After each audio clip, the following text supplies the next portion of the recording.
Bienvenue sur la chaîne UltraFX. Alors aujourd'hui, on va débriefer sur un trade que j'ai pris le 24 mars pour le gold. C'était une vente. On va comprendre comment j'ai pris ce trade-là, comment j'ai attendu pour pouvoir me placer. Alors déjà, dans un premier temps, nous sommes sur le gold. On a eu une structure haussière auparavant, qui était ici. Higher high, higher low. On pousse. Higher high, higher low. Higher high, higher low. OK?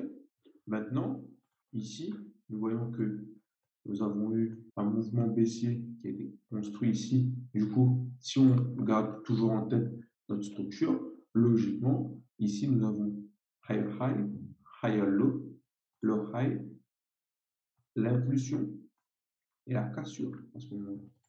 La cassure de structure qui est devant nous. Pas de problème. Maintenant, sans le voir, on peut le déterminer. N'oublie pas, je me répète, higher high, higher low, low high qui a été donné. Ici, nous voyons que nous avons un mouvement algorithmique qui a été créé, un mouvement, c'est-à-dire le mouvement des big boys qui a été donné ici et qui est venu nous donner le POS de la structure ici. Logiquement, à ce moment-là, si on était encore haussier, on devait avoir un nouveau higher high. Et là, ce n'est pas le cas. Ici, nous voyons que nous avons eu, ici, ça c'est notre higher high, higher low, et là, low high, impulsion, la cassure de structure.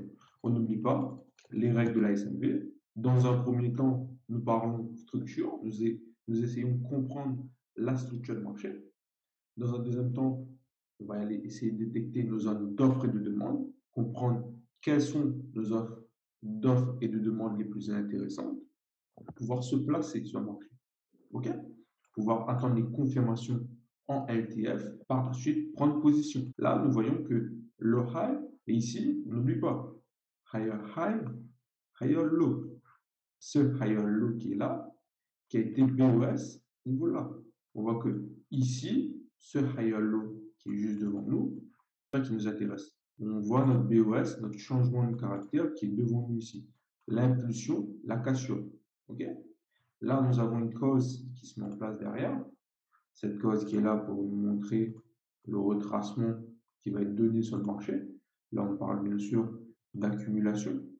La cause, on pousse, on retrace, ce qui est tout à fait normal. Maintenant, n'oublions pas, nous, ce qui nous intéresse, c'est de comprendre où le marché pourrait réagir. Moi, dans ma tête, j'avais deux zones. La première zone que j'avais, c'était le niveau d'EDF au-dessus, qui était là. Puisqu'ici, nous avons un niveau d'EDF, nous avons de la liquidité en attente également. On peut voir ici. Du coup, le marché aurait pu venir également sur ce niveau-là avant de repartir.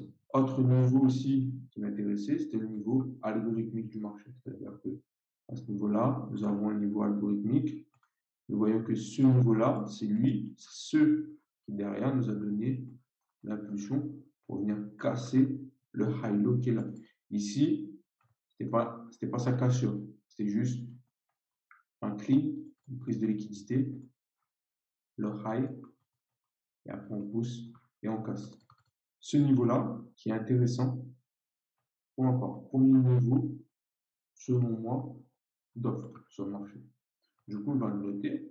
Ici, un fail qui a été créé, c'est-à-dire que là, nous avons arrêté l'achat qui était en place, nous avons testé, du coup, ce qui pour moi crée juste de la liquidité. Là, nous avons face à nous un BOS trap qui a été nettoyé. Si on regarde, il nous ramène sur notre zone d'offre qui est ici. Et moi, ce qui m'intéresse maintenant, c'est de voir les confirmations qui me disent, OK, on peut partir à l'avant. À l'avant, pourquoi? Pour aller chercher, dans un premier temps, nos niveaux plus bas. Exemple, TP1, TP2, TP3. OK?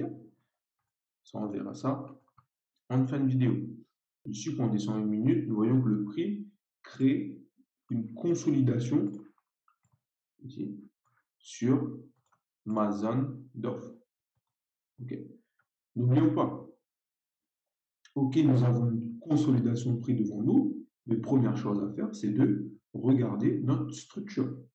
Okay, regardez notre structure. Ici, du coup, logiquement, toujours la même chose. Higher high, higher low, higher high, higher low. Okay, là, c'est notre higher high. Notre dernier higher low qui était ici. Logiquement, ce qui doit suivre, c'est notre nouveau higher high. Maintenant, ce high qui derrière va nous donner le BOS de la structure ici. Bon, la cassure qui a été effectuée. BOS, on va le noter.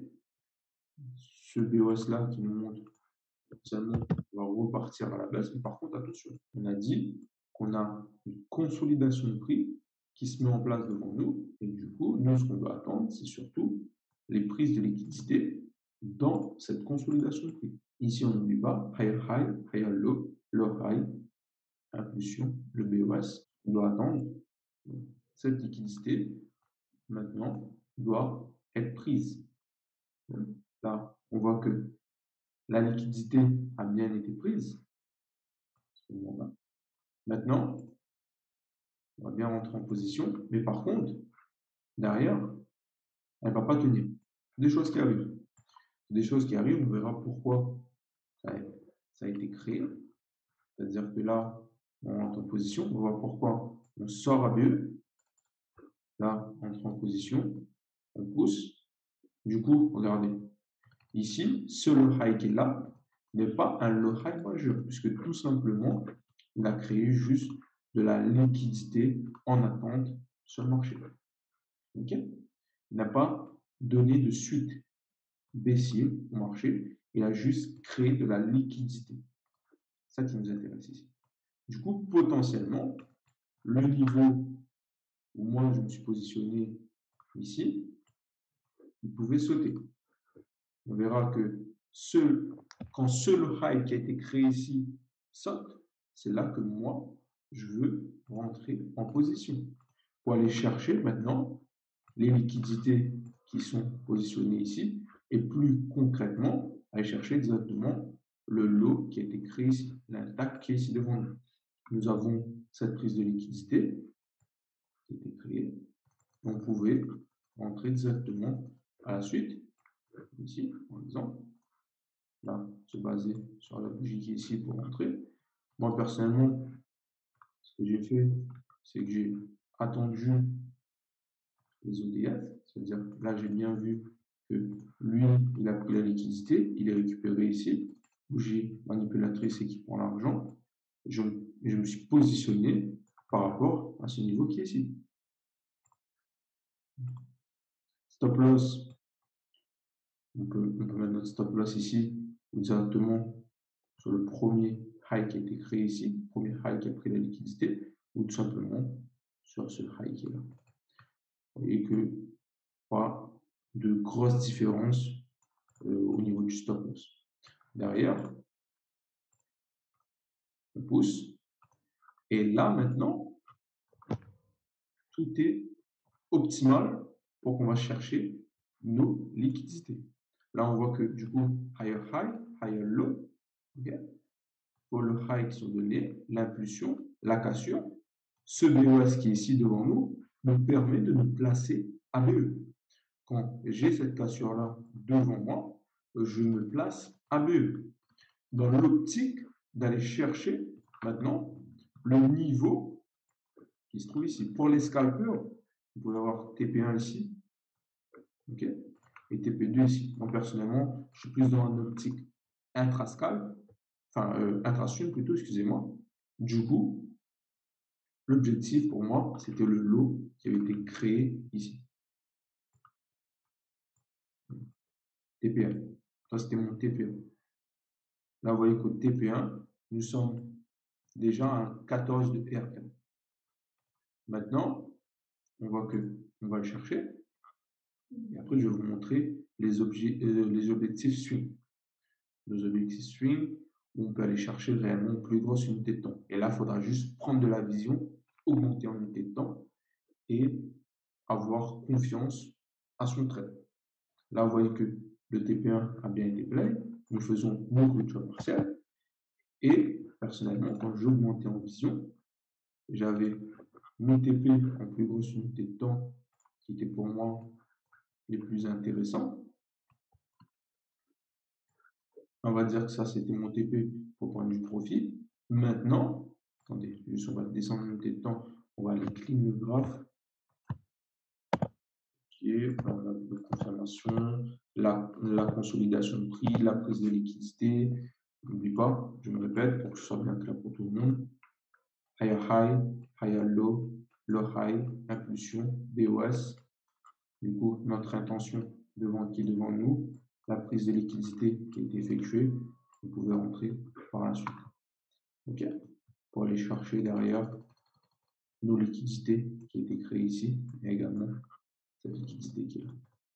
Et du coup, l'objectif maintenant, aller chercher les TP en plus grosse unité de temps. Personnellement, j'avais mon TP1 à ce niveau-là. Okay, TP1 à ce niveau-là. Enfin, TP2 plutôt, excusez-moi, le TP2 à ce niveau-là. Le TP3 à ce niveau qui est ici. Et le TP4 à ce niveau qui est ici. Puisqu'on n'oublie pas, on a bien eu notre BOS, BWISH, qui est devant nous ici.